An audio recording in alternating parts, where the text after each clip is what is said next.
Russia face any consequences if Vladimir Putin does not agree to stop the war after your meeting on Friday? Yes, they will.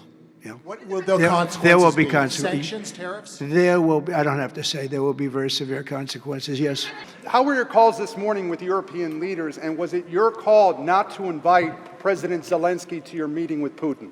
No, just the opposite. No. We had a very good call. He was on the call. President Zelensky was on the call. I would rate it a 10, very, very friendly. I know the leaders because I was at NATO, as you know. I took it from 2% to 5%, 2% that wasn't paid, 5% that is paid, which is trillions of dollars in defense capability.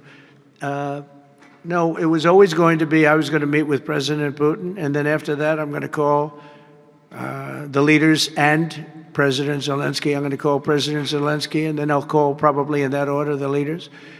There's a very good chance that we're going to have a second meeting, which will be more productive than the first, because the first is I'm going to find out where we are and what we're doing. Again, this is Biden's war. This isn't my war. He got us into this thing, and it should have never happened. This war would have never happened if I were president. But it is what it is, and I'm here to fix it, and I'm here to stop 6,000, 7,000 people last week. 7,213 people last week were killed, mostly soldiers. But missiles being lobbed into towns don't exactly help either, but mostly soldiers. And Ukrainian and Russian. They're not American soldiers, but if we can save a lot of lives, it would be a great thing. I've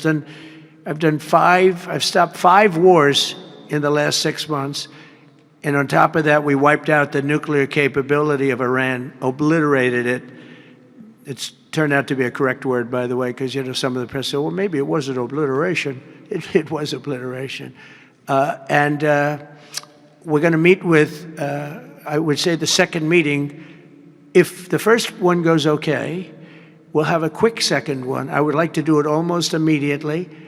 And we'll have a quick second meeting between President Putin and President Zelensky and myself, if they'd like to have me there.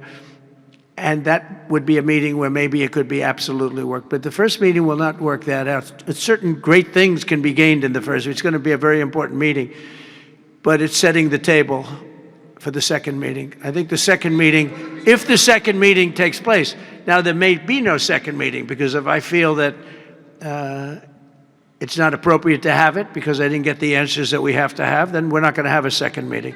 There's new reporting that the Russians have hacked into some computer systems that manage U.S. federal court documents. I wonder if you've seen this reporting and if you plan to bring it up with Putin when you see him. I guess I could. Are you surprised? Are you surprised? They hack in. That's what they do. They're good at it. We're good at it. We're actually better at it. But no, I have heard about it. I have heard about it.